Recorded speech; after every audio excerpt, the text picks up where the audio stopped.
কিছু মানুষ দুনিয়া দুনিয়া করতে করতে এমন পাগল হয়ে যায়, এমন ব্যস্ত হয়ে যায় যেন সে মরবে না, এরকম ভাব। একটা বাড়ি আছে, আরেকটা বাড়ি কেমনে করা যায়, হালাল উপায়ে হোক হারাম উপায়ে হোক। একটা ফ্যাক্টরি আছে, আরেকটা ফ্যাক্টরি কেমনে বাড়ানো যায়, হালাল উপায়ে হোক হারাম উপায়ে হোক। দুনিয়া দুনিয়া করে কিছু মানুষ পাগল হয়ে যায়। আমি দুই ধরনের মানুষ পেয়েছি, এক ধরনের হলো দুনিয়ার পাগল, আরেক ধরনের হলো আখিরাতের পাগল। কিন্তু রে আলী, আমি নিজের দিকে যখন চিন্তা করলাম, ফাকুনতু আনা তালিবুল মাওলা, ওরে আলী, কিছু মানুষ পেলাম দুনিয়ার পাগল, কিছু মানুষ পেলাম আখিরাতের পাগল। কিছু মানুষ দুনিয়া চায় আর কিছু মানুষ আখিরাত চায়। রে আলী, আমি দুনিয়া আর আখিরাত এটাকে প্রাধান্য দেই নাই, আমি আমার আল্লাহ রাব্বুল আলামিনকে চাই। তরিকতপন্থীরা এই সিস্টেমে ইবাদত করে। তরিকতপন্থীরা যারা তরিকতপন্থী, যারা আল্লাহর ওলির দরবারে যায়, এদের মুখ্য উদ্দেশ্য জান্নাত থাকে না, এদের মুখ্য উদ্দেশ্য থাকে আমার আল্লাহকে যদি পেয়ে যায়, জান্নাত তো আমার অটোমেটিকলি কাছে চলে আসবে। মনিব যদি রাজি হয়ে যায়, মাওলা যদি রাজি হয়ে যায়, তাহলে জান্নাতের জন্য আমার টেনশন করতে হবে না। মনিব যদি রাজি হয়ে যায়, মনিবের রেজাবন্দি, মনিবের সন্তুষ্টি যদি আমার কাছে চলে আসে, তাহলে জান্নাতটা আমার তুচ্ছ হয়ে যাবে। তাহলে যারা তরিকতপন্থী, এদের টার্গেট শুধু আল্লাহর জান্নাত থাকে না, এদের টার্গেট থাকে মনিব আল্লাহকে রাজি খুশি করা। সে আল্লাহকে রাজি খুশি করার জন্য আমাদেরকে আল্লাহ চিনা দরকার, আল্লাহ বুঝা দরকার। আছে না নাই? ভালো করে বুঝেন। কিছু মানুষ চিন্তা করে যে আমরা ইসলামের বড় খেদমত করছি, বাহ্যিক হাদিস পড়ায়, বাহ্যিক কোরআন পড়ায়, আর পীরেরা কি করে, ওলি আল্লাহরা কি করে? ওলি আল্লাহরা কি করে বুঝবেন?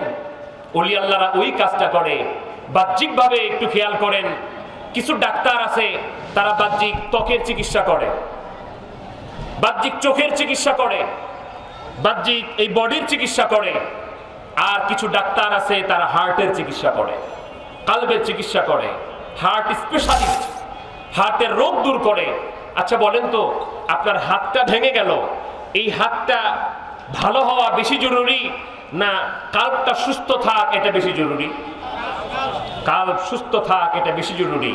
অতএব আপনার একটা হাত না থাকলে চলবে, দুইটা হাতও না থাকলে চলবে। যদি কালব মরে যায়, যদি কালব অসুস্থ হয়ে যায়, রুহটা যদি অসুস্থ হয়ে যায়, তাহলে এই বডিটা পুরো অকেজ হয়ে যাবে। বাহ্যিক ডাক্তাররা যারা হাতের চিকিৎসা করে, চোখের চিকিৎসা করে, বাহ্যিক ত্বকের চিকিৎসা করে, এরা যদি চিন্তা করে হার্টের ডাক্তার কোনো ডাক্তার না, তাহলে আমি বলবো যারা বাহ্যিক চিকিৎসা করে এদের মতো বোকা ডাক্তার আর নাই। এখন যারা বাহ্যিক আমল শিক্ষা দেয়, কোরআন হাদিসের চর্চা করে, মাদ্রাসায় বসে বসে, বিভিন্ন মসজিদে বসে বসে ওযু শিক্ষা দেয়, গোসল শিক্ষা দেয়, এরা যদি চিন্তা করে ওলি আল্লাহরা আবার কি করে, ওলি আল্লাহরা করে ওই কাজ যেটা আত্মার মধ্যে আছে, আত্মসিদ্ধি। কালবের চিকিৎসক তারা, কালব পরিশুদ্ধ করে। আল্লাহর হাবিব যেটার ব্যাপারে বলেছেন, আলা ইন্না ফিল জাসাদি লামুদগা ইজা সালুহাত সালুহাল জাসাদু কুল্লুহু ইজা ফাসাদাত ফাসাদাল জাসাদু কুল্লুহু আলা ওয়াহিয়াল কলব। সহিহ বুখারী শরীফের 13 পৃষ্ঠার হাদিস উল্লেখ। আল্লাহ পাকের হাবিব বলেছেন, তোমাদের দেহের ভিতরে এক টুকরা মাংসপিণ্ড আছে, যেটা পবিত্র হলে সব পবিত্র, যেটা অপবিত্র হলে সব অপবিত্র। যেই জিনিসটা পবিত্র হলে তোমার সব পবিত্র হবে, যেটা অপবিত্র হলে সব অপবিত্র হয়ে যাবে। আল্লাহর হাবিব বলেছেন, আলা সাবধান, বি কেয়ারফুল, ওয়াহিয়াল কলব, এটা হলো কালব। অতএব আল্লাহর ওলিরা এই কালবের চিকিৎসা করেন। জোরে বলেন সুবহানাল্লাহ। তাহলে আসল চিকিৎসা আল্লাহর ওলিরাই করেন, আসল তরবিয়ত আল্লাহর ওলিরা করেন। ভাইরা আমার, এদেরকে ফার্সি ভাষায় বলা হয় পীরে কামেল, পীর সাহেব। অনেক মানুষগুলি, আমি স্পষ্ট ভাষী মানুষ, বিষয়গুলিকে ভালো করে বুঝবেন। কিছু মানুষের চিন্তা আমরা নামাজ পড়বো, রোজা রাখবো, হজ করব, যাকাত দিব, মা বাবার খেদমত করব, পীরের কাছে যাব কেন? পীরের দরকার কি? পীরের কথা তো কোরআন হাদিসে কোথাও নাই। স্পষ্ট করে শুনে রাখেন, নামাজ পড়বো যে আল্লাহর হুকুমে, রোজা রাখবো যে আল্লাহর হুকুমে, হজ করবো যে আল্লাহর হুকুমে, যাকাত দিব যে আল্লাহর হুকুমে, মা বাবার খেদমত করবো যে আল্লাহর হুকুমে, পীর মাশায়েখদের কাছে যাব আমরা সে আল্লাহর হুকুমে। কিভাবে যাব একটু ভালো করে খেয়াল করেন আমার ভাইয়ারা। আপনি যদি কোরআন শিখতে চান, যিনি কোরআন পড়াতে পারেন তার কাছে যেতে হবে। আপনি যদি হাদিস শিখতে চান, মুহাদ্দিসের কাছে যেতে হবে। আপনি যদি ফিকহ শিখতে চান, ফিকহের উস্তাদ মুফতির কাছে যেতে হবে। আপনি যদি ডাক্তার হতে চান, মেডিকেল কলেজে পড়তে হবে। ইঞ্জিনিয়ার হতে গেলে আপনাকে ইঞ্জিনিয়ারিং ইনস্টিটিউটে শিক্ষা গ্রহণ করতে হবে। আমার ভাইরা একটু ভালো করে খেয়াল করুন, আপনি যদি ইলমে শরীয়ত অর্জন করতে চান, ইলমে শরীয়তের শিক্ষকের কাছে যেতে হবে। ইলমে মারিফত যদি অর্জন করতে চান, ইলমে মারিফতের শিক্ষকের কাছে যাওয়ার দরকার আছে না নাই? এবার দেখুন ইলমে মারিফতটা কি জিনিস। সহিহুল বুখারীতে এবং মিশকাতুল মাসাবির কিতাবুল ইলমে এসেছে, হযরত আবু হুরায়রা রাদিয়াল্লাহু তাআলা বলছেন, হাফিজতু মিন রাসূলিল্লাহি সাল্লাল্লাহু আলাইহি ওয়াসাল্লাম বিআইন। ও দুনিয়ার মানুষেরা শোনো, আল্লাহর হাবিবের কাছ থেকে আমি দুই প্রকার ইলম অর্জন করেছি। এক প্রকার ইলম আমি দুনিয়ার মানুষের কাছে প্রচার করি, প্রকাশ করি। আরেক প্রকার ইলম আমি যদি দুনিয়ার মানুষের কাছে প্রচার আর প্রকাশ করি, দুনিয়ার মানুষগুলি আমি আবু হুরায়রার গলা কেটে দিবে। আমি মোহাম্মদবাগে এই ঢাকার জমিনে, রাজধানী ঢাকার বুকে অসংখ্য মাদ্রাসা এলাকা আছে। মাইকের আওয়াজ বিভিন্ন মাদ্রাসায় যাচ্ছে, বিভিন্ন জায়গা থেকে ওলামায়ে কেরাম আলিয়ার আলেম ভাইরা কথা শুনছেন, কওমি মাদ্রাসায় পড়েন আলেম ভাইরা কথা শুনছেন। এই মুহূর্তে যে কিতাবের নাম বলবো, ওই কিতাবটি আপনার সামনে থাকতে পারে। ওই কিতাব আপনি এই মুহূর্তে বিভিন্ন কারণে সামনে খুলে রেখেছেন, এটা হতে পারে। যদি এরকম হয়ে থাকে একটু সুন্দর করে খুলে দেখুন। মিশকাতুল মাসাবির কিতাবুল ইলমের এই হাদিসের ভিতরে হযরত আবু হুরায়রা যেটি বলেছেন, এক প্রকার ইলম দুনিয়ার মানুষের কাছে প্রচার করি, প্রকাশ করি। হাসিয়াতে একটু নজর করে দেখুন, ওই প্রথম প্রকার ইলমের নাম হলো ইলমুল আহকাম। যে দ্বিতীয় প্রকার ইলমের কথা হযরত আবু হুরায়রা বলেছেন, যে দ্বিতীয় প্রকার ইলম আমি দুনিয়ার মানুষের কাছে প্রচার করলে মানুষ আমার গলা কেটে দিবে। হাসিয়ার মধ্যে খুলে দেখুন, দ্বিতীয় প্রকার ইলমের নাম হলো ইলমুল আসরার। সুবহানাল্লাহ। সিনার ইলম, কালবের ইলম, এই ইলমটার অন্য নাম কি? এবার সহিহুল বুখারীর 7 পৃষ্ঠা।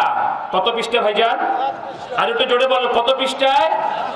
ভয় পাওয়ার আপনার দরকার নাই, ধরলে তো আমারে ধরবে। দলিল যদি মোকাবেলা করতে হয় আমারে করতে হবে। আপনি স্পষ্ট করে বলেন না কত পৃষ্ঠা। মুফতি মাসুদ ভুয়া পৃষ্ঠা নাম্বার বলে না। এই মুহূর্তে বুখারী শরীফ কারো সামনে থাকতে পারে, এটা মুফতি মাসুদের মাথায় আছে। তবে বাংলাটা কেউ খুলিয়েন না ভাইজান, বাংলাটা না, আরবিটা, যেটা অরিজিনাল দেওবন্দি ছাপ, যেটার মধ্যে জের জবর পেশ দেওয়া নাই। ওই সহিহুল বুখারীর 7 পৃষ্ঠায় হযরত আবু আব্দুল্লাহ মুহাম্মদ ইবনে ইসমাঈল ইবনে ইব্রাহিম আল জৌফি আল বুখারী আল বারদিসবা রাহমাতুল্লাহি আলাইহি, তিনার নামের পরে রাদিয়াল্লাহু আনহু বলা যায়। সুবহানাল্লাহ বলে। আমি ছোট্ট একটা কারেকশন দিচ্ছি এখানে। আমরা সুন্নি উলামায়ে কেরাম বিশেষ করে বিভিন্ন আল্লাহর ওলিদের নামের পরে রাদিয়াল্লাহু আনহু শব্দটা ব্যবহার করি। যেমন মুজাদ্দিদ আল ফিসানির নামের পরে আমার পীর কেবলাজান হুজুর নসিহত শরীফের মধ্যে লিখে দিয়েছেন ইমামে রাব্বানি, কাইয়ুমে জামানি, মাহবুবে সুবহানি, গাউসে সামদানি, রফিউল মকানি, শায়খ আহমদ সিহিন্দি, ফারুকি, হযরতে মুজাদ্দিদ আল ফিসানি রাদিয়াল্লাহু আনহু। এটা অনেকে না বুঝে, অথবা আমরা অনেক সময় হুজুরে গাউসে পাকের আব্দুল কাদের জিলানী এরপরে বলি রাদিয়াল্লাহু আনহু। অথবা খাজা গরিবে নওয়াজ মাইনুদ্দিন চিশতি রাদিয়াল্লাহু আনহু, অথবা খাজা বাহাউদ্দিন নকশবন্দি বুখারী রাদিয়াল্লাহু আনহু, অথবা ইমামে আজম নোমান ইবনে সাবিত আবু হানিফা রাদিয়াল্লাহু আনহু। বলছে এই সুন্নিরা কোথায় কার নামের পরে রাদিয়াল্লাহু বলতে হয়, কার নামের পরে রহমাতুল্লাহ আলাইহি বলতে হয়, আর এটাও জানে না। ভালো করে বুঝেন, দেওবন্দি ছাপ যে বুখারী শরীফ, এটার কাভার পৃষ্ঠায় ইমাম আবু আব্দুল্লাহ মুহাম্মদ ইবনে ইসমাইল ইবনে ইব্রাহিম আল বুখারী আল জুফি আল বারদিসবা তিনাকে আমিরুল মুমিনিন ফিল হাদিস উল্লেখ করে দেওবন্দি ছাপ বুখারী শরীফের উপর পৃষ্ঠায় লিখে দেওয়া হয়েছে রাদিয়াল্লাহু আনহু। যেরকম সুবহানাল্লাহ। তাহলে আমরা বুঝলাম যারা আল্লাহর ওলিদের নামের পরে রাদিয়াল্লাহু শব্দ ব্যবহার করা নিয়ে আপত্তি করে, মূলত বিষয়টা তারা গভীরভাবে ঘেঁটে দেখে নাই। রাদিয়াল্লাহু কার নামের পরে বলা যায়? রাদিয়াল্লাহু আনহুম ওয়া রাদু আন, যালিকা লিমান খাশিয়া রাব্বাহ। যারা আল্লাহকে বেশি ভয় করে তাদের নামের পরে আল্লাহ রাব্বুল আলামিন বলছেন তাদের ব্যাপারে, তাদের উপর আল্লাহ সন্তুষ্ট, আল্লাহ তাদের উপর সন্তুষ্ট। অতএব যারা আমার আল্লাহকে বেশি ভয় করে তারা হচ্ছেন রাদিয়াল্লাহু আনহু। আল্লাহকে যারা প্রকৃতপক্ষে ভয় করে তারা হচ্ছেন মুহাক্কিক আলেম, আর মুহাক্কিক পরিপূর্ণ আলেমরা হচ্ছেন যারা ইলমে শরীয়ত জানেন, ইলমে মারিফত জানেন, তারাই হচ্ছেন প্রকৃত আলেম। আর ওই মর্যাদার আলেম হচ্ছেন আল্লাহর ওলি সকল। যেরকম সুবহানাল্লাহ। অতএব এরা হচ্ছেন রাদিয়াল্লাহু আনহু। ইমাম বুখারীর নামের পরে রাদিয়াল্লাহু লেখা আছে, ইমাম মুসলিমের নামের পরে রাদিয়াল্লাহু লেখা আছে, ইমাম আবু হানিফার নামের পরে রাদিয়াল্লাহু লেখা আছে। এইভাবে আমি যদি শুধু রাদিয়াল্লাহু আনহুর দলিল দিতে যাই কমপক্ষে 1 ঘন্টা দলিল দিতে পারবো। তো যেটা বলছিলাম, সহিহ বুখারী শরীফের 7 পৃষ্ঠায় ইমামে বুখারী রাহমাতুল্লাহ লিখে দিয়েছেন বাবু কাউলিন নবী সাল্লাল্লাহু আলাইহি ওয়াসাল্লাম আনা আ'লামুকুম বিল্লাহ ওয়া আন্নাল মা'রিফাতা ফি'লুল কলব। সুবহানাল্লাহ। যারা মারিফত খুঁজে পান না, যারা বলছেন মারিফত বলতে কিচ্ছু নাই, মারিফত লাগে না, মারিফতকে যারা অস্বীকার করেন, আপনি কি জানেন মারিফত অস্বীকার করে করে আপনি আল্লাহর ওলি পীর মাশায়েখদেরকে অস্বীকার করছেন না। মারিফত অস্বীকার করে করে আমার রাসূল পাক সাল্লাল্লাহু আলাইহি সাল্লামের সন্ধান দেওয়া একটা গভীর জ্ঞানকে অস্বীকার করার কারণে আপনার ঈমান নষ্ট হয়ে যাওয়ার সম্ভাবনা আছে। না হলে পারলে আমার হাদিসটাকে ভুয়া প্রমাণ করেন। হযরত ইমাম বুখারী রাহমাতুল্লাহ আলাইহি বলেছেন قول النبي صلى الله عليه وسلم أنا أعلمكم بالله وأن المعرفة فعل القلب। নবী আমার বলছেন দুনিয়ার মানুষ শোনো, আমি তোমাদের সবার চাইতে আমার আল্লাহ তাআলাকে বেশি জানি এবং বেশি চিনি। মারিফত যেটা তোমরা শোনো, ওয়া আন্নাল মারিফাতা ফি'লুল কলব, তোমরা যে মারিফত শুনতেছো, এই মারিফতটা হলো কলবের কাজ। কিসের কাজ? কলবের কাজ। তাহলে কলবের জিনিস শেখার জন্য কলবের কারিগর লাগবে। আপনি ডাক্তারি শিখবেন, মেডিকেল কলেজ লাগবে। ইঞ্জিনিয়ারিং শিখবেন, ইঞ্জিনিয়ারিং কলেজ লাগবে। আপনি বাহ্যিক ইলম শিখবেন, বাহ্যিক শিক্ষা প্রতিষ্ঠান লাগবে। আপনি কালবের জ্ঞান শিখবেন, ওই কালবের জ্ঞান শেখার জন্য কালবের শিক্ষক লাগবে। কালটা পবিত্র হয়ে গেলে, কালটা অসুস্থ হয়ে গেলে কালবের ডাক্তার লাগবে। কালবের জ্ঞান শেখার জন্য যিনি মুরব্বী, যিনি হচ্ছেন শিক্ষক, আর কালবের চিকিৎসা করার জন্য যিনি হচ্ছেন চিকিৎসক, তিনি হচ্ছেন পীর কামেল, মুর্শিদে কামেল। এবার দেখুন আমার আল্লাহ তাআলা কি বলেন সূরা আম্বিয়ার মধ্যে। আমার আল্লাহ তাআলা বলেছেন ফাসআলু আহলাজ যিকরি ইন কুনতুম লা তা'লামুন। আল্লাহ রাব্বুল আলামিন বলেছেন ফাসআলু আহলাজ যিকরি ইন কুনতুম লা তা'লামুন, যেটা তোমরা জানো না, যেই বিষয়ে তোমাদের জ্ঞান নাই, ওটা জানার জন্য ওই জ্ঞান যারা জানে আমি আল্লাহ হুকুম দিলাম তাদের কাছে যাও, তাদের কাছে ওই জ্ঞান জিজ্ঞাসা করে জেনে নাও। তাহলে কালবের জ্ঞান শিখার জন্য কালবের শিক্ষক দরকার আছে না নাই? আছে। এটা যারা বুঝে না, আমি বলবো এখনো জ্ঞানের দরজা তাদের জন্য খুলে নাই। আমি স্পষ্টভাষী মানুষ, কে কিভাবে নেবেন সেটা আপনি বুঝেন। এই যে জ্ঞানটা দরকার, আমার কালবের জ্ঞান দরকার, আমার আধ্যাত্মিক জ্ঞান দরকার, এটা যখন বুঝতে পারলেন, ভালো করে তথ্যটা খেয়াল করে শুনে রাখেন, এটা যখন বুঝতে পারলেন, দেওবন্দ মাদ্রাসার প্রতিষ্ঠাতা কাসেম নানুতুবি সাহেব, দেওবন্দ মাদ্রাসা চিনেন তো আপনারা? বাংলাদেশে যত কওমি মাদ্রাসা আছে তার গোড়া হচ্ছে দেওবন্দ। বাংলাদেশে যত কওমি মাদ্রাসা আছে তার গোড়া হচ্ছে ইন্ডিয়া দারুল উলুম দেওবন্দ। এই দেওবন্দের প্রতিষ্ঠাতা কাসেম নানুতুবি সাহেব যখন বুঝতে পারলেন আমার সে আধ্যাত্মিক জ্ঞান দরকার, তিনি তখন সে আধ্যাত্মিক জ্ঞান অর্জন করার জন্য তিনি মুরিদ হলেন, তিনি পীর ধরলেন। উনার পীরের নাম হলো হযরত হাজী ইমদাদুল্লাহ মুহাজিরে মাক্কি রাহমাতুল্লাহ আলাইহি। জোরে কোন সুবহানাল্লাহ। তাহলে দেওবন্দ মাদ্রাসার প্রতিষ্ঠাতার পীর লাগলো। এখন ওই পন্থী মাদ্রাসায় পড়ে যদি কেউ বলে পীরের কাছে যাওয়া যাবে না, পীরের কাছে মুরিদ হওয়া যাবে না, পীর ধরা যাবে না, পীর ধরা শিরক, আমি জিজ্ঞেস করতে চাই আমাদেরকে বলার আগে আপনি যেই মাদ্রাসায় পড়েছেন ওই মাদ্রাসা যিনি প্রতিষ্ঠা করেছেন ওই মাদ্রাসার প্রতিষ্ঠাকে জিজ্ঞেস করেন। আমরা তো বলি পীর ধরা শিরক, আমরা তো বলি পীর ধরা না, তো আপনি আবার কেন পীরের মুরিদ হয়েছেন? ভালো করে বুঝেন।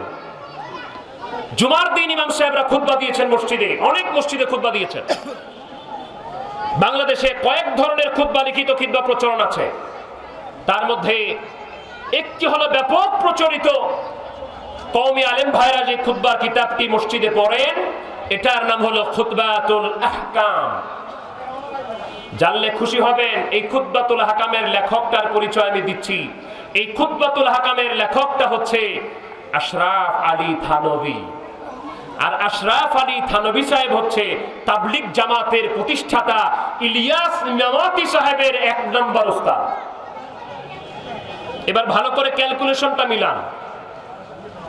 আপনি 2 এ 2 এ 4 আপনাকে করতে হবে, 2 এ 2 এ 5 করার কোনো সুযোগ নাই। 2 এ 2 এ যোগ করলে আপনি 3 করতে পারবেন না, যেমন আমার এই কথাকে আপনি তেমনি উড়িয়ে দিতে পারবেন না। তাবলিগ জামাতের প্রতিষ্ঠাতা ইলিয়াস মেওয়াতি সাহেবের আসল উস্তাদ হচ্ছে আশরাফ আলী থানভী। সে খুতবাতুল হাকাম কিতাবটা লিখেছে। এই খুতবাতুল হাকাম কিতাবটা কওমি আলেম ভাইরা ম্যাক্সিমাম তার জুমার দিন খুতবায় তেলাওয়াত করে। এখন জুমার দিন খুতবার মধ্যে যদি কেউ বলে যে খুতবাতুল হাকাম পড়ে পড়ে পীর মুরিদি জায়েজ নাই, পীরের বাড়িতে যাওয়া যাবে না, পীরের কাছে মুরিদ হওয়া যাবে না, পীর ধরা শিরিক, আমি জিজ্ঞেস করতে চাই আপনি হুশ করে কথা বলছেন তো? আপনার হাতে যেই খুতবার কিতাবটা আছে খুতবাতুল হাকাম, আপনি শুনে রাখেন এই খুতবাতুল হাকামের লেখক আশরাফ আলী থানভী সাহেব নিজেই পীরের কাছে মুরিদ হয়েছেন, আবার তিনি নিজেও অন্যকে মুরিদও করেছেন।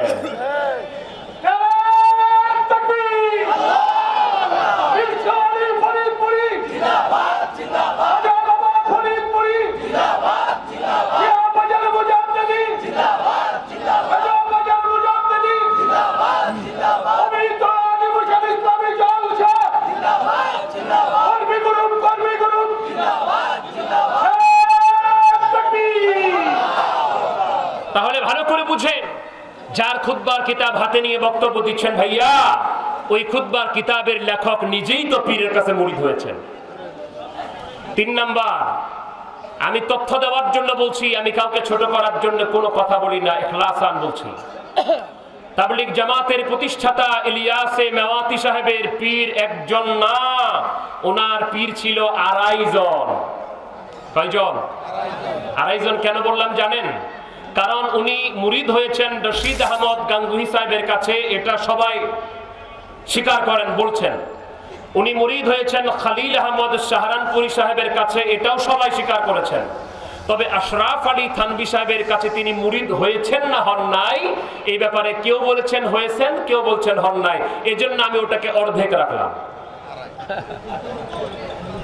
তাহলে এবার বুঝেন, তাবলিগ জামাতের প্রতিষ্ঠাতা যদি পীর ধরতে পারে 2.5 জন, তাবলীগ জামাত করে কোনো ভাই যদি বলে যে পীরের বাড়িতে যাবে না, শিরিক বেদাত নাজায়েজ, আমি জিজ্ঞেস করি ভাইজান আপনি তাহলে ইলিয়াস মেওতি সাহেবকে কবর থেকে উঠায়া জিজ্ঞেস করা দরকার যে আপনি কেন পীরের কাছে মুরিদ হয়েছেন, ঠিক কিনা বলে?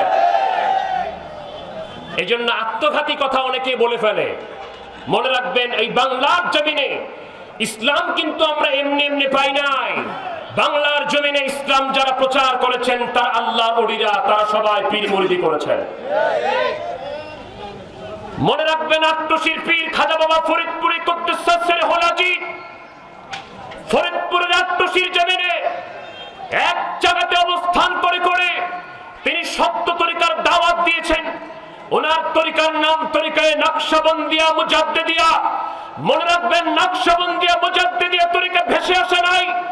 এই মহাদেশে ইসলামিক স্টোরি নিয়ে যারা পড়াশোনা করেছেন, সাবকন্টিনেন্টের ইতিহাস যারা জানেন, তারা ভালো করে বুঝেন মোগল সম্রাট আকবর যখন দিন ইসলামকে মিটিয়ে দেওয়ার জন্য দিনে এলাহি নামক খিচুড়ি ধর্ম বানিয়েছিল, এই খিচুড়ি ধর্ম দিনে এলাহিকে রদ করার জন্য যিনি সিপাহ সালার হিসেবে কাজ করেছিলেন, রণবীর হিসেবে কাজ করেছিলেন, যিনি রুখে দাঁড়িয়েছিলেন সম্রাট আকবরের বিরুদ্ধে, যিনি রুখে দাঁড়িয়েছিলেন সম্রাট জাহাঙ্গীরের বিরুদ্ধে, সম্রাট আকবর, সম্রাট জাহাঙ্গীর, তোমাদের দিনে এলাহি চলবে না, বাতিল ধর্ম চলবে না, আমার নবীজি যেই সত্য দিন নিয়ে এসেছেন দিন ইসলাম চলবে, যিনি রুখে দাঁড়িয়ে উপমহাদেশে দিন ইসলামের জন্য সবচাইতে বড় খেদমত করেছেন, তিনি হচ্ছেন আমাদের তরিকার ইমাম হযরতে মুজাদ্দিদ আল ফিসানি রাহমাতুল্লাহ আলাইহি। ঠিক কিনা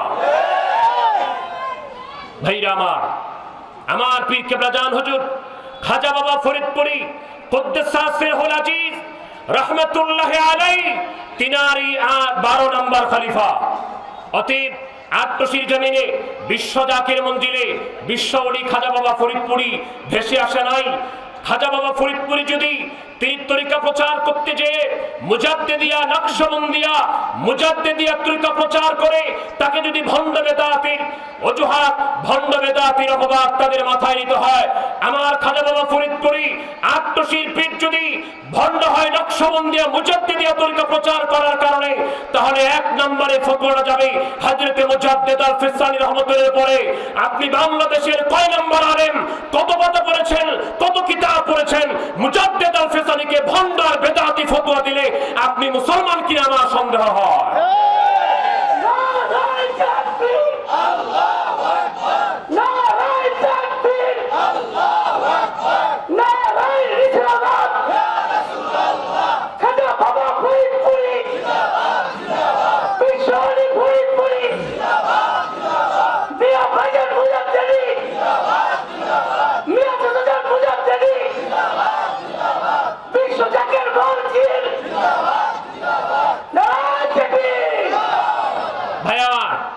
আজকে আমি আসরের আগে এখানে এসেছি, আমিও শুনেছি, সব জায়গায় শুনি, এলাকার মানুষগুলি মাইকে শুনেছেন।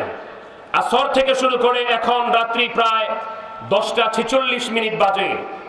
আমি স্পষ্ট করে বলছি মাইকে, এখানে অনেকগুলি মাইকে প্রোগ্রাম হয়েছে, যে প্রোগ্রামগুলি এখানে হয়েছে, এখানে যে আমলগুলি হয়েছে, একজনও কি প্রমাণ করতে পারবে যে আমলগুলি কোরআন হাদিস ইজমা কিয়াসে নাই? এরকম কি প্রমাণ করতে পারবে? না না। কারো যদি বুকের পাটা থাকে তাহলে আটশির আলেমদের সাথে যোগাযোগ করেন যে আপনারা যা আমল করছেন, জিকির করছেন, এটা কোরআনে নাই, নফল নামাজ পড়ছেন কোরআনে নাই, মুরাকাবা করছেন কোরআনে নাই, নবীর শানে এত দুরূদ সালাম করছেন কোরআনে নাই। যদি সাহস থাকে আমাদের সাথে কোনোদিন বসেন। যেগুলি আজকে এখানে আমল হয়েছে, এই আমলগুলি আমার খাজা বাবা ফরিদপুরে শিক্ষা দিয়েছেন। এটা আমার পীরের শিক্ষা দেওয়া আমল, আমার খাজা বাবা ফরিদপুরে আমলগুলি শিক্ষা দিয়েছেন। ভাইজান আমরা আমল করি বেশি, আমরা এই আমলগুলি খালি ফায়দা ফায়দা ফায়দা ফায়দা ফজিলত ফজিলত করি না,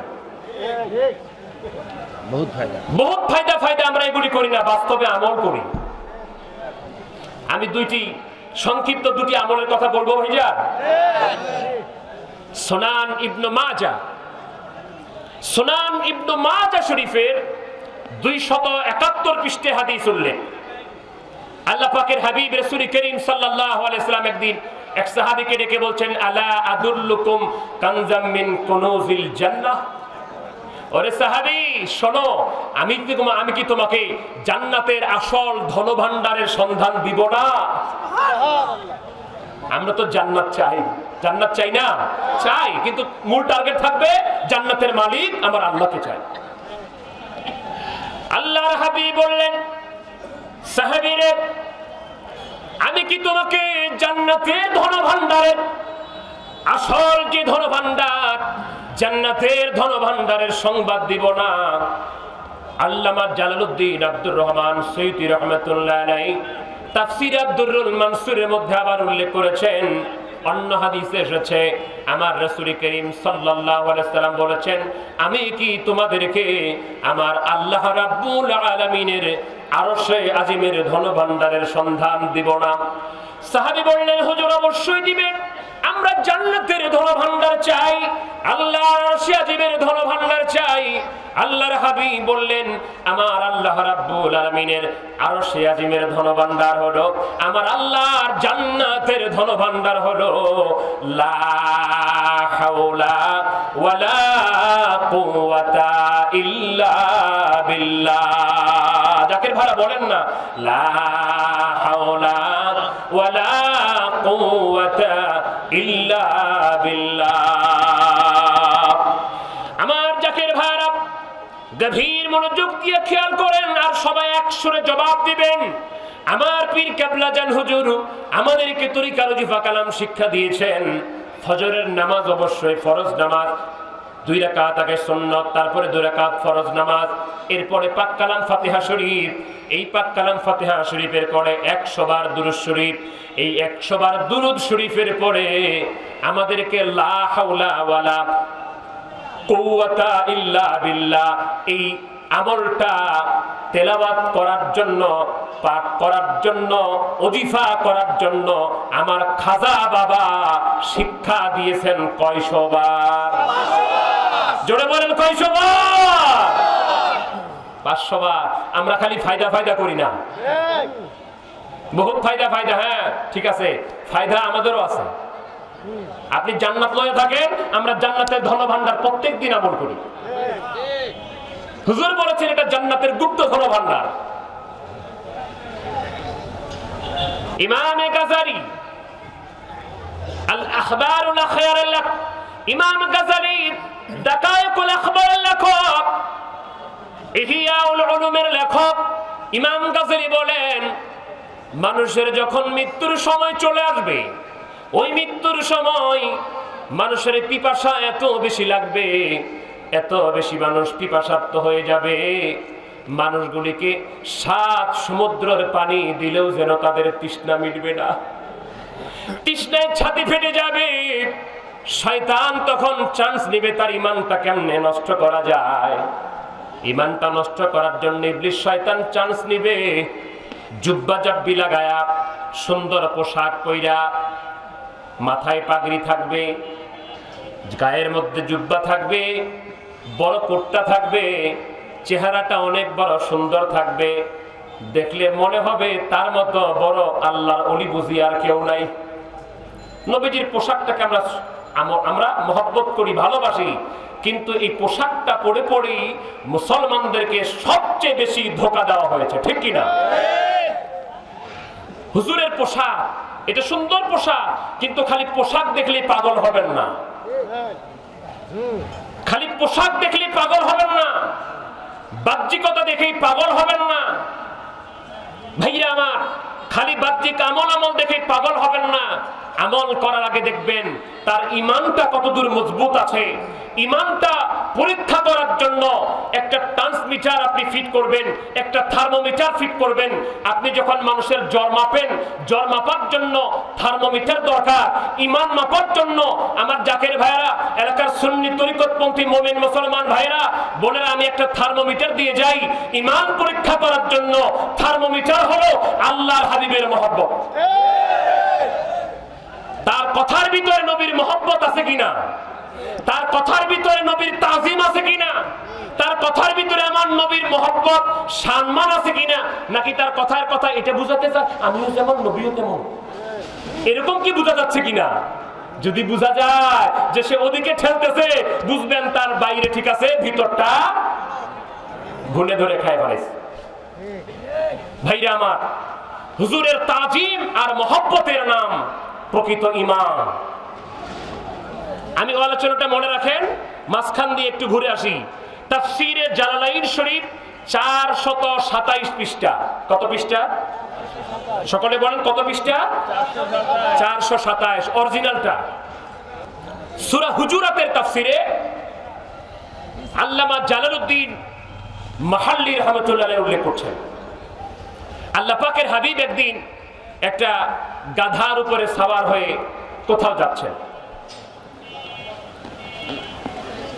রাসূল করিম সাল্লাল্লাহু আলাইহি ওয়াসাল্লামের গাধা মোবারক আমাদের কাছে কি মোবারক?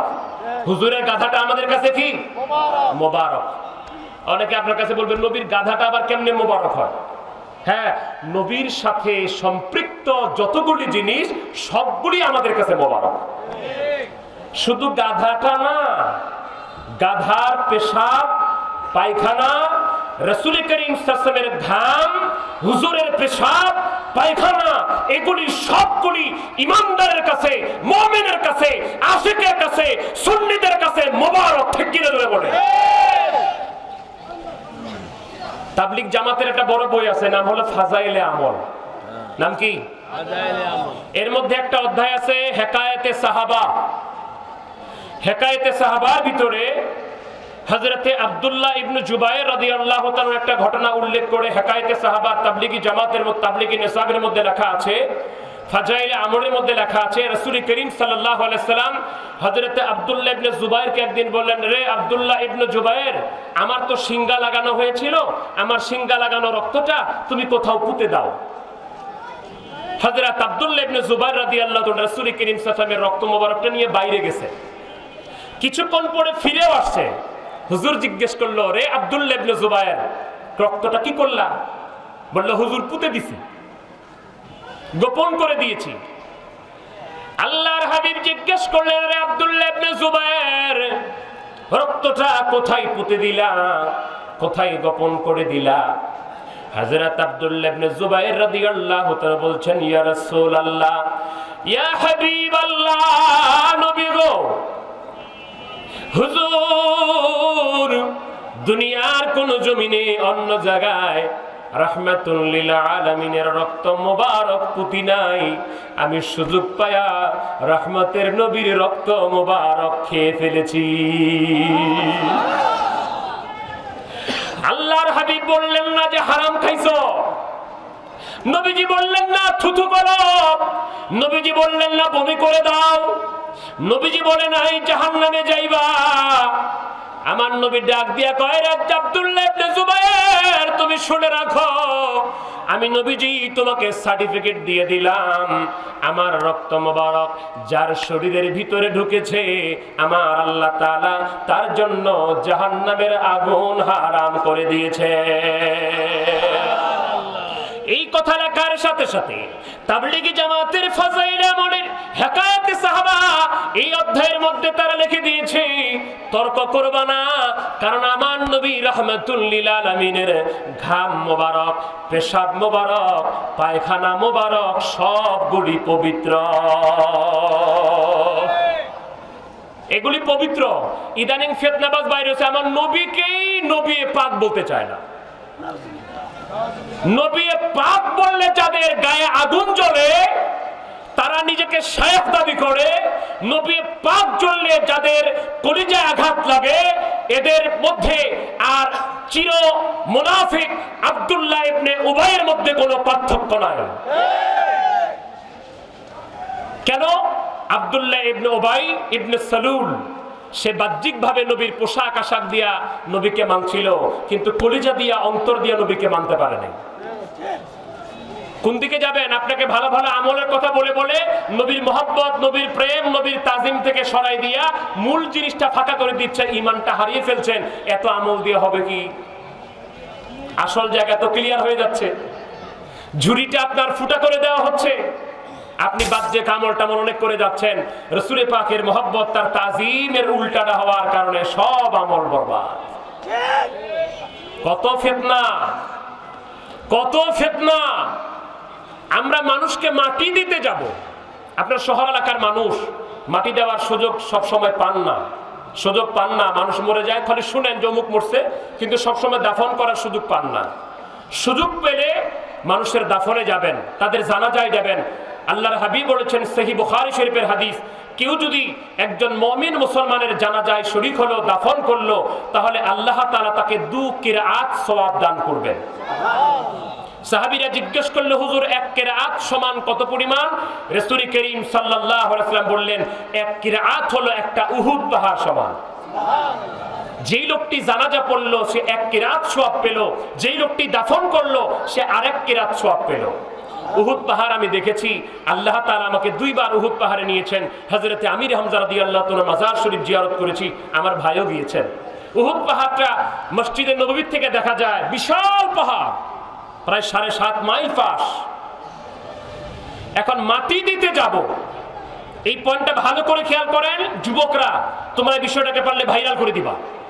মাটি দিতে যাব, সেখানে আমরা একটা দোয়া পড়ি। দোয়াটা হলো, মিনহা খালাকনাকুম ওয়া ফিহা নুঈদুকুম ওয়া মিনহা নুখরিজুকুম তারাতান উখরা। সূরা তাহা 55 নম্বর আয়াত এটা। আমরা যখন মাটি দেওয়ার সময় এই দোয়াটা পড়ি, ইদানিং কিছু ফাও মৌলবী সাহেবরা বাইরে আছে, যাদের প্যাকেটের মধ্যে নবীর মহব্বত নাই, নবীর দুরুদ সালাম নাই, পীর মুরিদি নাই, মাযহাব নাই, তরিকা নাই, নফল বন্দেগী নাই, এই সস্তা প্যাকেজওয়ালা বলছে না মাটি দেওয়ার সময় এই দোয়া পড়া যাবে না। আচ্ছা বলেন তো, আপনারা কি মাটি দেওয়ার সময় এই দোয়া পড়তে চান কি চান না? চাই, আমরা পড়তে চাই। ভালো করে বুঝেন, খেয়াল করেন। ফাতোয়া-এ আলমগীরি, যেটার অপর নাম হচ্ছে ফাতোয়া-এ হিন্দ, এর ভিতরে উল্লেখ, ফাতোয়া-এ শামীতে উল্লেখ, ইমামে নববী রাহমাতুল্লাহ আলাইহির আল আসকার।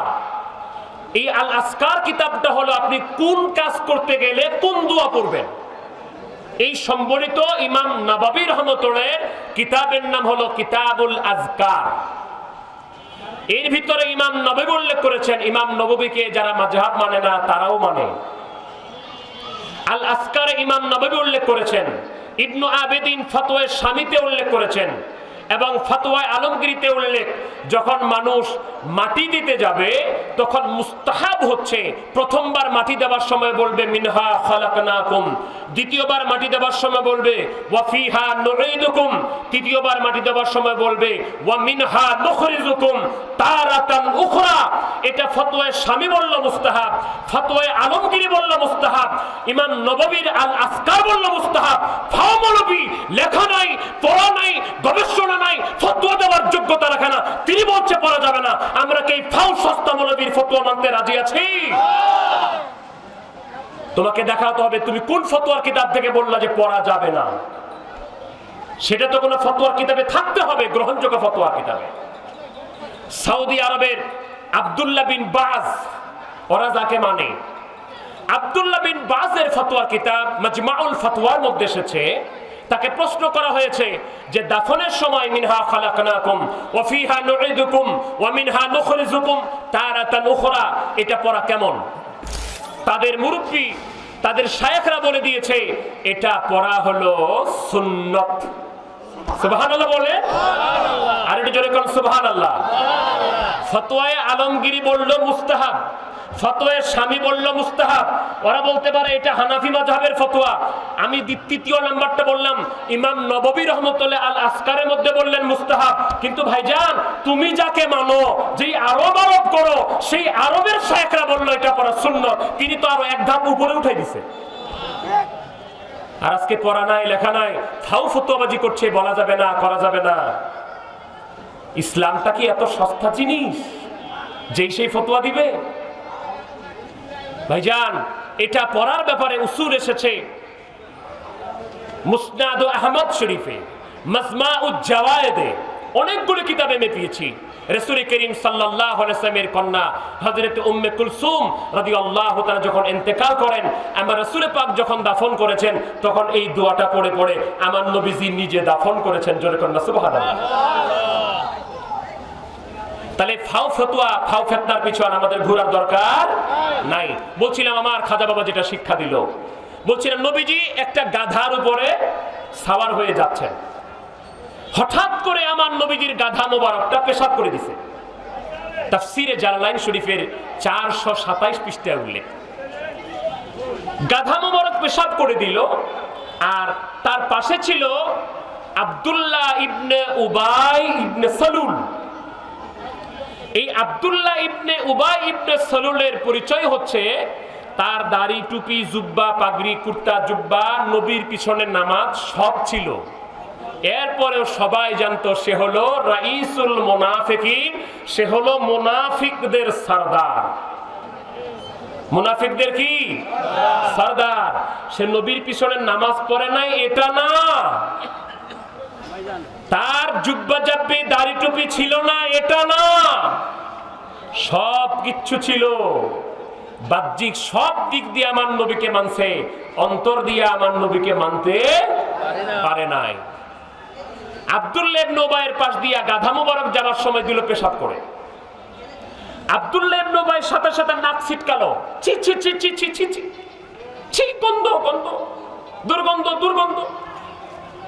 মুনাফিকের আমল আখলাক দেখেন, মুনাফিকের ব্যবহার দেখেন, মুনাফিকের অ্যাক্টিভিটিস দেখেন।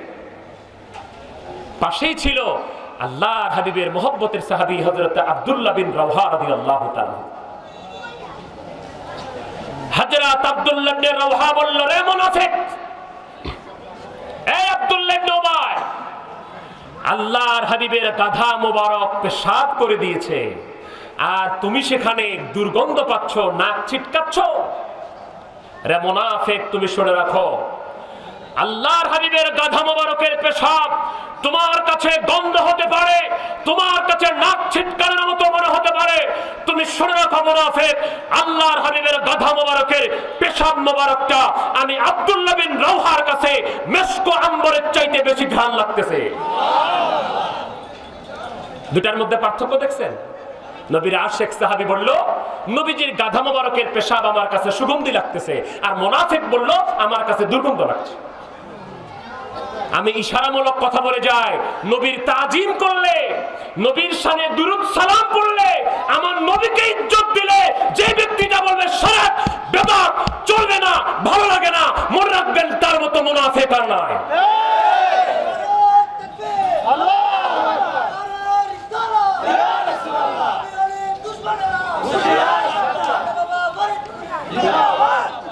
ভাইরা আমার, বলছিলাম শয়তান আসবে মৃত্যুর সময় চূড়ান্ত ভাবে ঈমানটাকে নষ্ট করে দেওয়ার জন্য। এই ঈমান যদি বাঁচাতে চান, ইয়াকিনের পর্যায়গুলি অতিক্রম আপনাকে করতে হবে। আমার পীর কেবলা জান শিক্ষা দিয়েছেন, বাবা ইয়াকিনের 3টা পর্যায়। কয়টা পর্যায়? 1 নাম্বার হলো ইলমুল ইয়াকিন, 2 নাম্বার হলো আইনুল ইয়াকিন, 3 নাম্বার হলো হাক্কুল ইয়াকিন। আমার ভাইয়েরা, অভিজ্ঞতার আলোকে কোরআন হাদিসের চূড়ান্ত রিসার্চ গবেষণায় যা বুঝলাম, যদি হাক্কুল ইয়াকিনে পৌঁছাতে চান, আর যদি পৌঁছাতে পারেন, ঈমান আর নষ্ট হবে না। আর ওই হাক্কুল ইয়াকিনে যদি পৌঁছাতে চান, তাহলে একজন আল্লাহর ওলির তরবিয়ত ছাড়া এটা হাসিল হতে পারে না। আল্লাহর ওলির সোহবতে আপনাকে যেতেই হবে। কেন? আচ্ছা বলেন তো, আজকে থেকে 1400 বছর আগে আল্লাহর নবীর সাহাবায়ে কেরাম যে কোরআন পড়েছেন, ওই কোরআন কি চেঞ্জ হয়ে গেছে? না। 1400 বছর পরে 1443 হিজরিতে ওই কোরআন শরীফ কি চেঞ্জ হয়ে গেছে? না। পরিবর্তন হয়ে গেছে? না। ওই কোরআনই তো আছে।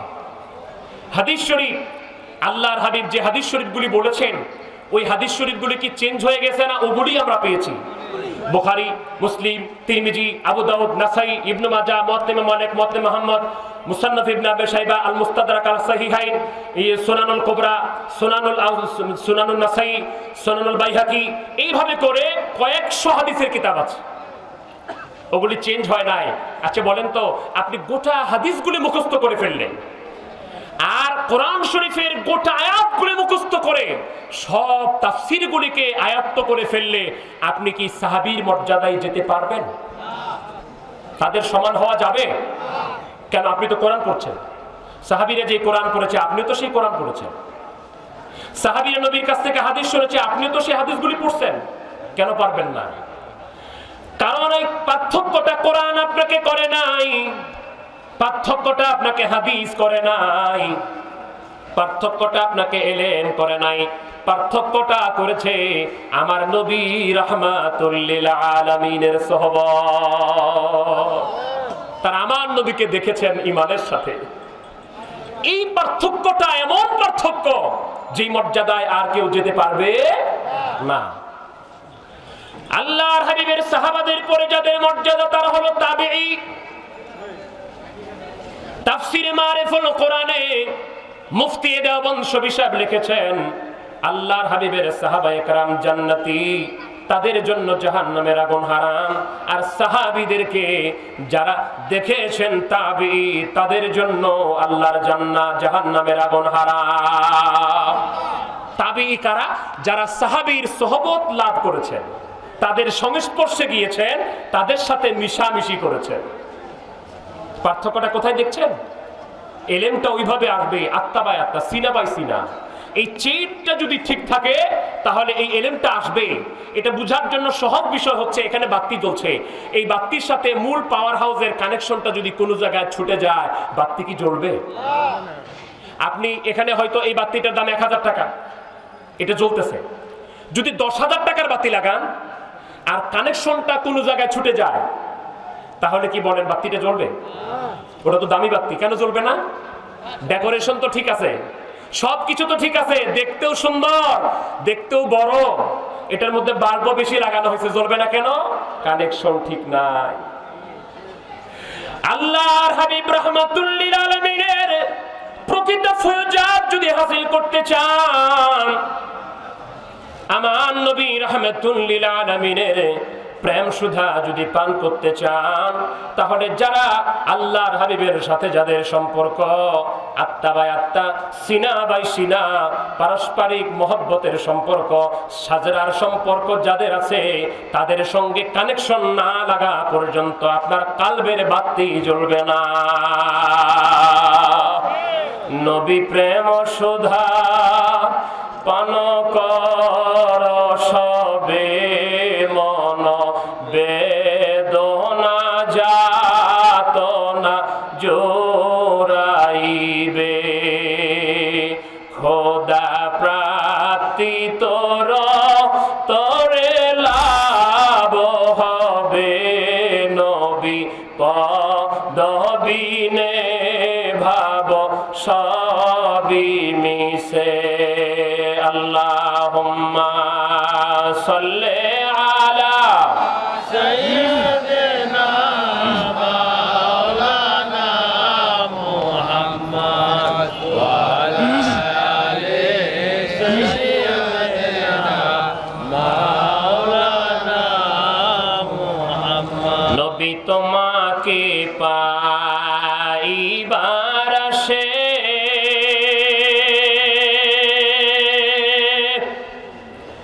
আমরা মুরিদ হইলাম পীরের কাছে। অনেক ভাইরা অযথায় আপত্তি করে যে এরা খালি আল্লাহ রাসূল বাদ দিয়া খালি পীর পীর পীর পীর, খাজা বাবা খাজা বাবা খাজা বাবা, ফরিদপুরি এগুলি করে। ভাইজান, আমরা কি আল্লাহ রাসূল বাদ দিয়া খালি পীর পীর পীর পীর করি?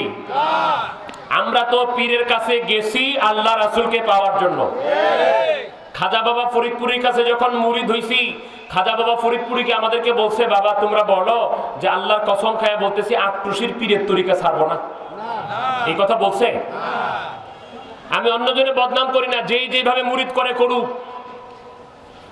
কার দৌড় কতটুকু, কে কোন তরিকায়, কার হুজুর বড়, কার পীর বড়, দুনিয়াতে এত ফালাফালি লাফালাফি না করে একটু আমল করেন, একটু চেষ্টা করেন আল্লাহ রাসূলকে কেমনে পাওয়া যায়। দুনিয়াতে তো লাফালাফি না করে দেখা যাবে ফাইনাল হাসরের ময়দানে কার দৌড় কতটুকু। কে কেমনে করে করেন? অনেকেই মুরিদ করায়, রুমাল ধরায় করায়, তারপরে এমনি করায়, হাত ধরে করায়। যারা পীর মুরিদের বিরুদ্ধে করছে, আমি নাম বলছি না, আমি দেখতে পাচ্ছি, দেখেছি ইন্টারনেটে, ইউটিউবে দেখেছি, আমি ভিডিওতে দেখেছি, তার বড় হুজুরে তাদের আমিরে মানুষকে মুরিদ করায়। আর হ্যাঁ, দলের কর্মীরা বলছে পীর মুরিদি জায়েজ নাই।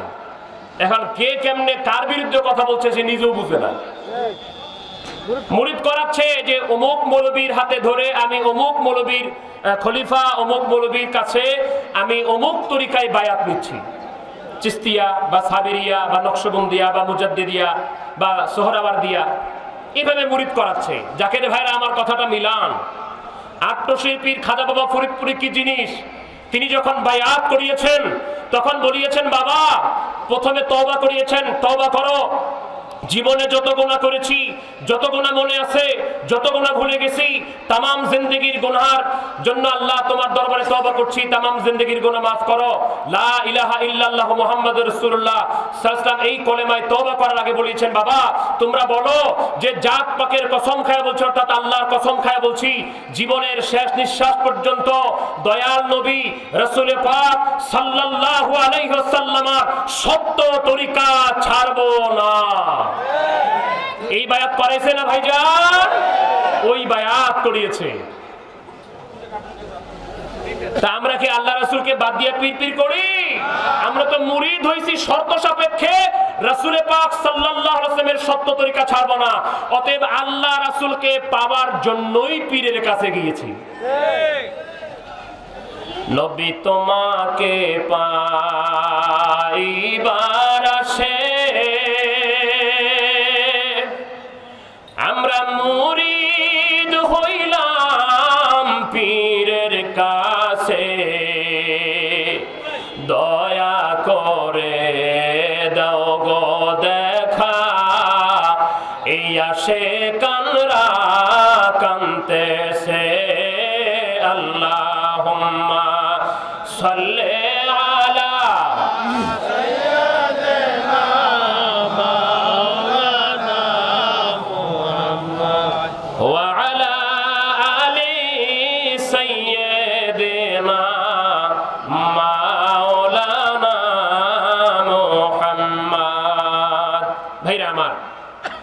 বলছিলাম শয়তান আসবে ফাইনাল খেলার জন্য। কারণ মৃত্যুর সময় যদি ঈমান নষ্ট হয়ে যায়, ঈমান ফিরে পাওয়ার আর কোনো সুযোগ নাই। শয়তান আসবে আখেরি চান্স নিয়ে, মৃত্যুর সময় নিয়ে তার ঈমানটা নষ্ট করে দেওয়া যায়। আট্টশির পীর কি শিক্ষা দিছে তার মুরিদানদেরকে একটা বলছি খালি, যারা বুঝেন না আট্টশি কি জিনিস, বাইরে খালি লাফালাফি করে, বাইরে বলেন ভণ্ড দরবার, ভণ্ড পীর। আমি আপনাকে বলবো, একজন মানুষকে আমার কাছে এনে দিয়েন তো যেটা বলে যে আট্টশিল্পীর ভালো না, আট্টশিল্পীর ভণ্ড, একজন মানুষ আমার কাছে এনে দিবেন, খুঁজে পাবেন না। বলবেন না মুফতি সাহেব অনেকেই তো আট্টশিল্পীর বদনাম করে, দুর্নাম করে, ভণ্ড পীর কয়, বেদাতি পীর কয়, তা আপনি বলছেন একজন মানুষও খুঁজে পাবো না, এটা কেমন কথা? আমি বলি হ্যাঁ, ওই মানুষটার কোয়ালিটি হতে হবে, ওই লোকটা আমার পীরকে একদিনের জন্য হলেও তাকে দেখেছে, যে আমার পীর কিভাবে সকালে ঘুম থেকে উঠে রাত পর্যন্ত কেমনে আমল করছেন, কি কি করছেন, মানুষের সাথে কেমনে ব্যবহার করছেন, কি ইবাদত করছেন, তিনের চলন কেমন ছিল, তিনের বলন কেমন ছিল, তিনের হাসি কেমন ছিল, তিনের খাওয়া কেমন ছিল। এরকম ভাবে একটা লোক আমার পীরকে, আট্টশির পীর খাজা বাবা ফরিদপুরকে একদিনের জন্য দেখেছে। এইরকম কোয়ালিটি সম্পন্ন একজন মানুষ আমার কাছে এনে দিবেন, যে ওই লোকটা একদিনের জন্য আট্টশির পীরকে দেখে বলছেন না আট্টশির পীর ভালো না, আমি মুফতি মাসুদ কথা দিলাম জিন্দিগিতে আট্টশি আর যাব না। ভাইজান কারা বদনাম করে জানেন? যারা জীবনে আট্টশির পীরকে দেখে নাই, যারা জীবনে আমার পীরের কর্মকাণ্ড দেখে নাই, আমার পীর কিভাবে খাইছে ঘুমাইছে, আমরা তো করে হাসি দিই। আমার শরীফ ভাই এখানে আছেন, আমার পীর কোনোদিন কাহা কা করে হাসে নাই, মুস্কি মুস্কি হাসতেন, হাসতে যায় আমার নবীর সুন্নত পালন করতেন। মসজিদে একদিন ঢুকার সময় আমার খাজা বাবা ফরিদপুরি শুধু বাম পাও দিয়ে মসজিদে একদিন ঢুকছিলেন, এই মুস্তাহাবটা শুধু তরক হয়ে গেছিল, গুনাহ হয় নাই। মসজিদে বাম পাও দিয়ে ঢুকলে গুনাহ হয় না, একটা মুস্তাহাব আমল তরক হয়। আমার খাজা বাবা ফরিদপুরি জিব্বায় কামড় দিয়ে বের হয়ে গেছে সাথে সাথে, আবার ডান পাও দিয়ে মসজিদে ঢুকেছে। ওই পীর হলো আমার খাজা বাবা ফরিদপুরি। এই জন্য বলেছি এরকম কোয়ালিটি সম্পন্ন একজন লোক দেখান, যে লোকটা আমার পীরকে দেখেছে, তার আমল দেখেছে, তার সহবত অর্জন করেছে, অথচ সেই লোকটা আমার পীরের বিরুদ্ধাচরণ করেছে, এরকম একজন লোক দেখান। আবার অনুরোধ করি, সামনে মহাপবিত্র বিশ্ব ওরস শরীফ 2022, ওরস শরীফে যাবেন। ওরস শরীফ সহ সারা বছরে আমাদের এলাকায়, আপনাদের এলাকায় কি হয় জানি না, আমাদের এলাকায় অনেক সময় মুয়াজ্জিন সাহেব আজান দেয়, ফজর নামাজের আজানের সময় পার হয়ে যায়, মাঝে মাঝে এরকম সময় আজান দেয়। অনেক সময় মুয়াজ্জিন সাহেবের মুক্তাদি মুসল্লি আইনের জায়গায় মুয়াজ্জিন সাহেব আজান দিবেন না, ইমাম সাহেবের জায়গায়। কিন্তু আটরশি দরবার এমন একটা দরবার, আপনি রাত্র 3টা বাজার সাথে সাথে, 3টা 10 মিনিট হবে না, 5 মিনিট হবে না, 3টা বাজার সাথে সাথে আল্লাহর কোরআন তেলাওয়াত শুরু হয়ে যাবে। একদিনও বাদ নাই, আপনি যেদিন মন চায় সেদিন যান, আপনি যেদিন মন চায় আটরশি আবার আপনি সেদিন যান।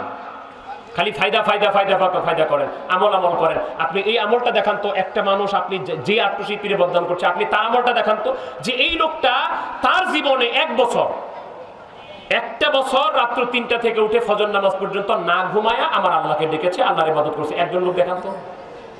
অথবা এমন একটা মসজিদ দেখান তো যেখানে যারা আটরশি দরবার শরীফে যায় না, এরকম দেখান তো কন্টিনিউ আমলটা করছে কিনা। করতে পারলে ভালো, কিন্তু খুঁজে পাওয়া যাবে না। তো আমার পীরের দরবার শরীফে 365 দিন, লিফিয়ার হলে 366 দিন, প্রত্যেকটা দিন ওই দিনের কর্মকাণ্ড শুরু হয় রাত্র 3টায়। প্রথম আমল হচ্ছে আল্লাহর কোরআন তেলাওয়াত। আমার পীর যেদিন তার পীরের বাড়িতে গিয়েছিলেন, 8 বছর বয়সে তিনি পীরের সন্ধান পেয়েছেন। 10 বছর বয়স থেকে কন্টিনিউ থাকার আসা যাওয়ার সুযোগ পেয়েছেন। আমার পীর কেবলাজান হুজুর ওই দিন থেকে শুরু করে ওনার ইন্তেকাল শরীফ, ওফাত শরীফ 2001 সাল পর্যন্ত আমার পীরের এমন একটা দিন যায় নাই যেই দিন আমার পীর কেবলাজান হুজুর শেষ রাত্রে আল্লাহকে না দেখে, রহমত পালন না করে করে ঘুমিয়ে থেকেছে। আটরশি পীরের এরকম একটা দিনও কাজা হয় নাই। বহুত গপ্প দেন মানুষে, বহুত গপ্প দেওয়ার মানুষ পাওয়া যায়, কিন্তু আটরশি পীর যে রিয়াজত করেছেন, যে আমল করেছেন, যে ইবাদত করেছেন, আপনি যেভাবে খানা খেয়েছেন, আপনি একটি বছর এটা আমল করে দেখেন তো পারেন কিনা। যদি পারেন আল্লাহর ওলি হয়ে যাবেন। ভাইরা আমার, ইবলিস শয়তান আসবে ঈমান হরণ করার জন্য, পিপাসা লাগবে অনেক বেশি। শয়তান আসবে খুব সুরতে, ভালো সুরতে, মনে আছে আপনাদের কথা? অনেক সুন্দর সুরতে ইবলিস শয়তান আসবে। তার হাতে থাকবে একটা পানির পাত্র। এই পাত্রের ভিতরে পানি থাকবে কোনটা জানেন? ইবলিস শয়তান হিসু করে দিছে, মুতু করে দিছে, নিজের পেশাব করে ওই পাত্রের মধ্যে নিয়ে মৃত মানুষের সামনে, যার রুহটা কবজ হয়ে যাবে, এই মানুষের সামনে দাঁড়িয়ে যাবে। আল্লামা ইমাম গাজালি উল্লেখ করছেন, যেই লোকটা মুমূর্ষু অবস্থায় ইবলিস শয়তান আসবে ঈমান হরণ করার জন্য, ওই পিপাসার্ত মানুষটি বলবে, কে হে আপনি? বিপদের সময় আমার সামনে দাঁড়িয়ে আছেন।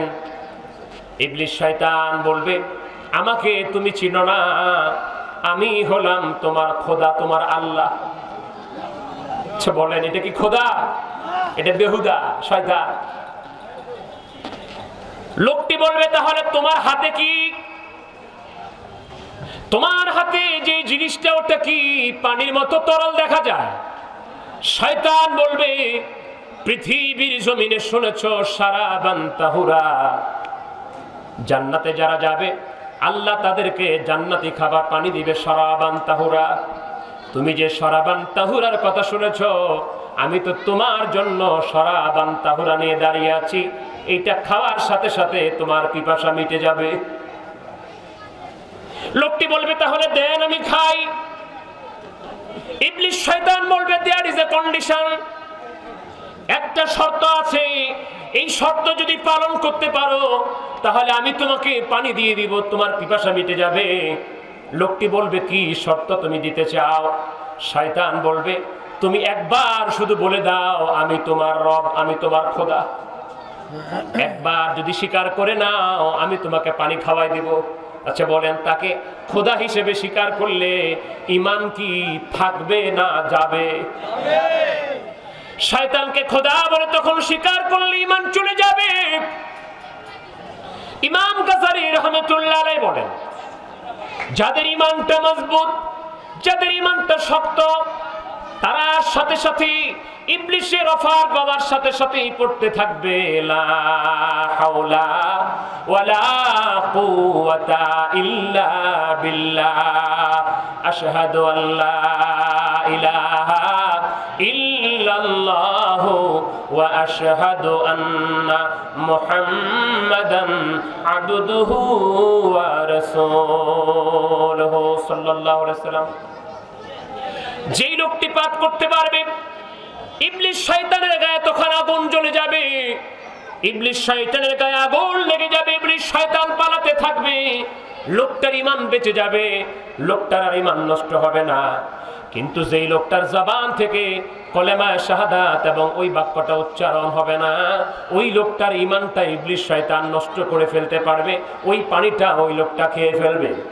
ইমাম গাজ্জালী রাহমাতুল্লাহ উল্লেখ করেন, আমার রাসূল পাক সাল্লাল্লাহু আলাইহি সাল্লাম বলেছেন, যেই লোকটি প্রত্যেকদিন ফজরের নামাজের পরে 500 বার লা হাওলা ওয়ালা কুওয়াতা ইল্লা বিল্লাহ পাঠ করবে, মৃত্যুর সময় শয়তান যদি আসে তার ঈমানটা নষ্ট করার জন্য, ইবলিস শয়তানের পেশাব খাবার জন্য, তাকে আল্লাহ হিসেবে মেনে নেওয়ার জন্য শয়তান যখন আসবে, যেই লোকটি প্রতিদিন ফজরের নামাজের পরে 500 বার লা হাওলা ওয়ালা কুওয়াতা ইল্লা বিল্লাহ পাঠ করবে, ওই লোকটার মৃত্যুর সময় অটোমেটিকলি তার জবানে লা হাওলা ওয়ালা কুওয়াতা ইল্লা বিল্লাহ চলে আসবে, শয়তান আর তার ঈমান নষ্ট করতে পারবে না।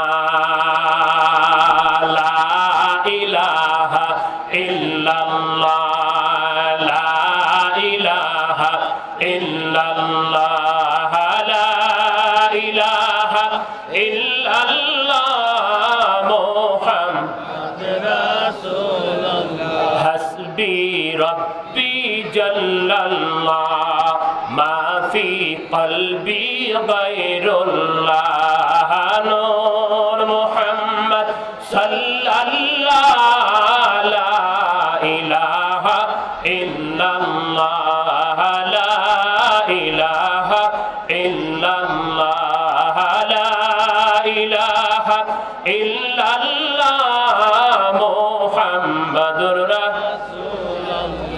রবিউল আউয়াল চন্দ্র মাস, নূরেতে নবীজি প্রকাশ, বিমোহিত আকাশ বাতাস, পড়ুন কালেমা মুসলমান, লা ইলাহা ইল্লাল্লাহ, লা ইলাহা ইল্লাল্লাহ, লা ইলাহা ইল্লাল্লাহ মুহাম্মাদুর রাসূলুল্লাহ। তাহলে আমার জাকির ভাইরা বোনেরা, পর্দার অন্তরালে মা বোনেরা ভালো করে খেয়াল করে শুনে রাখেন, আমার নবীজি বলেছেন, যেই লোকটা প্রতিদিন ফজরের নামাজের পরে 500 বার লা হাওলা ওয়ালা কুওয়াতা ইল্লা বিল্লাহ পাঠ করবে, মৃত্যুর সময় এই কালিমাটা তার জবানে চলে আসবে, শয়তান তার ঈমান নষ্ট করতে পারবে না। আমি আবার শুনতে চাই, আমার খাজা বাবা ফরিদপুরি ফজরের নামাজের পরে খতম শরীফে লা হাওলা ওয়ালা কুওয়াতা ইল্লা বিল্লাহ পাঠ করার জন্য তার মুরিদ সন্তানদেরকে কয়শো বার বলেছেন ভাইজান? 500 বার। আমি চিন্তা মিলায় দেখলাম, উনি বিশ্ব ওলি এমনি হয় নাই, এমনি হুদাহুদি বিশ্ব ওলি না। আল্লাহ ওলি মানুষকে এইভাবে আল্লাহ রাসূলের প্রেমে পাগল করেছেন, এই আধুনিক যুগে এইভাবে মানুষকে কেউ পাগল করতে পারে নাই। আমি দেখেছি হুজুরকে আমাদের অন্যতম একটা কারামত, আপনি একটা জায়গায় আমরা যেভাবে জিকির করি, আল্লাহ আল্লাহ জিকির করি, অনেকে বলে আমরা হুকুর করি, আমরা হুকুর করি না ভাইয়া, কেউ না জেনে হুকুর করে, আমার কোনো জাকের ভাই হুকুর করে না। হয়তো অনেক সময় জবানটা বন্ধ থাকে, কালবে জিকির করে, এটা অনেকেই বুঝে না, এটা হুকুর শুনে।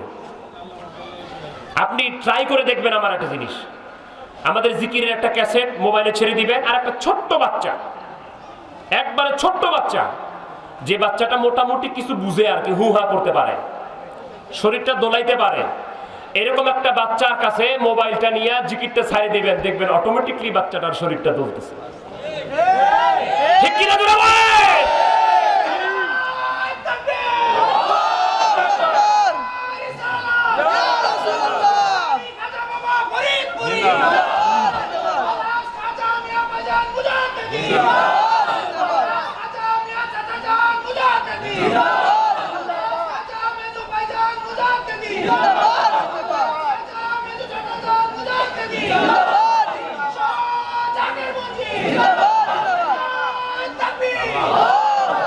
অতএব জিকিরের প্রশ্নে আক্রোশীর জিকির নিয়ে যারা আপত্তি তুলবেন, আমি বলবো আপনাদের আরেকটু পড়াশোনা গবেষণা করা দরকার।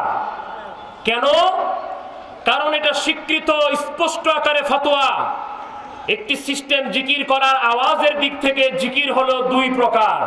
কত প্রকার ভাইজান? আরেকটু সবাই জবান খুলে বলে কত প্রকার? জিকির দুই প্রকার। একটা জিকিরের নাম হলো জিকিরে খাফি, আরেকটা জিকিরের নাম হলো জিকিরে জলি। কেবলাজান হুজুর নসিহত শরীফে এইভাবে উল্লেখ করেছেন। আবার দেখুন ইসমাইল হাক্কি রহমতুল্লাহ আলাইহি তাফসীরুল বায়ানে একই উল্লেখ করেছেন জিকির দুই প্রকার, জিকিরে খাফি, জিকিরে জলি। ফতোয়ায়ে শামিতে আল্লামা ইবনু আবেদিন জৈনুদ্দিন শামী রহমতুল্লাহ আলাইহি তিনিও উল্লেখ করেছেন জিকির দুই প্রকার। আপনারা চরমনাইর ইসাক সাহেবের বইগুলি খুলে দেখবেন, তার রচনাবলীর মধ্যে তিনিও উল্লেখ করে দিয়েছেন জিকির দুই প্রকার। আপনারা রশিদ আহমদ গাঙ্গুই সাহেব, তাবলিগ জামাতের প্রতিষ্ঠাতা ইলিয়াস নাওতি সাহেবের, পীর রশিদ আহমদ গাঙ্গুই সাহেবের তার ইমদাদুস সুলুক, মাহমুদুস সুলুক খুলে দেখবেন, তিনিও বলেছেন জিকির দুই প্রকার। আপনারা তাবলিগ জামাতের ফাজাইলে আমল, যেটার আগের নাম ছিল তাবলিগি নিসাব, এই দোনোটাতে খুলে দেখবেন, দোনোটাই আমার কাছে আছে। একটা পার্থক্য আমি এটার মধ্যে দেখলাম, বর্তমান যেটা ফাজাইলে আমল তাবলিগ জামাতের, এটার মধ্যে আর আগের নাম ছিল তাবলিগি নিসাব, এটার মধ্যে একটু পার্থক্য আছে। বর্তমান ফাজাইলে আমলটার মধ্যে লেখা আছে যেই জায়গায় শায়েখ, আর আগের তাবলিগি নিসাবটার ওই জায়গায় লেখা আছে পীর। ভালো করে বুঝেন, ফাজাইলে আমল বর্তমানটাই লেখা আছে শায়েখ, তাবলিগি নিসাবটাই লেখা আছে পীর। পার্থক্য হলো এটাই, এটার নাম হলো পানি, এটার নাম হলো জল। জিনিস কি আলাদা হয়ে গেছে? এটা বেশি আছে, এটা পানি, এটা জল, আলাদা জিনিস। ফার্সি ভাষায় যাকে পীর বলছেন, আরবি ভাষায় তাকে শায়েখ বলা হয়। এর চাইতে আর ভালো করে কেমনে বুঝাইতাম? আমি ওইদিন রমনায় বলছিলাম, এক লোক কদু খাইতে খাইতে বলছে যে লাউ খাওয়া হারাম। তাবলিগি নিসাব এবং ফাজাইলে আমল এর একটা অধ্যায়ের নাম হলো ফাজাইলে জিকির। খুলে দেখেন, সেখানেও তারা লিখেছে জিকির দুই প্রকার। কয় প্রকার? দুই প্রকার। একটা হলো জিকিরে খাফি, আর একটা হলো জিকিরে জলি। তাবলিগি নিসাবে এইভাবে লেখা যে মুরিদ কখন কিভাবে জিকির করবে এটা ঠিক করবে পীরে কামেল। আর ফাজাইলে আমলে লেখা যে মুরিদ কিভাবে সালেক কিভাবে জিকির করবে এটা ঠিক করে দিবে শায়েখে কামেল। আমার কাছে তাবলিগি নিসাবটা আছে 1988 সালের, যেটা ছাপানো। এটার দাম হলো 71 টাকা 50 পয়সা। এটার মূল্য গায়ে লেখা আছে 71 টাকা 50 পয়সা। ওটা আমার কাছে আছে। ওটার মধ্যে লেখা দেখলাম মুরিদ কখন কিভাবে জিকির করলে লাভ হবে এটা ঠিক করে দিবে পীরে কামেল। আর ফাজাইলে আমলটাই লেখা যে সালেক কিভাবে জিকির করবে এটা ঠিক করে দিবে শায়েখে কামেল।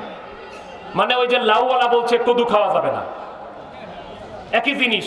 তাহলে ভাইজান, আমার পীর কেবলাদান শিক্ষা দিয়েছেন, বাবা যখন জিকিরের মাহফিলে বসবা তখন তালিম চলবে, সেখানে একটু জলি জিকির করবা। বাবা যখন একাকী জিকির করবা, নসিহত শরীফের 23 নম্বর খণ্ডে পরিচালনা পদ্ধতির মধ্যে আমার পীর কেবলাদান বলছেন, বাবা যখন আপনার রহমতের সময় উঠে একাকী জিকির করবেন তখন তাসবিহ হাতে নিয়ে মনে মনে জিকিরে খফি করবেন। তাহলে বুঝুন, পীর তার মুরিদানদেরকে শিক্ষা দিবেন কখন কিভাবে জিকির করবেন। অতএব আমাদের জিকির নিয়ে ভাঙ্গাভাঙ্গি করার দরকার নাই।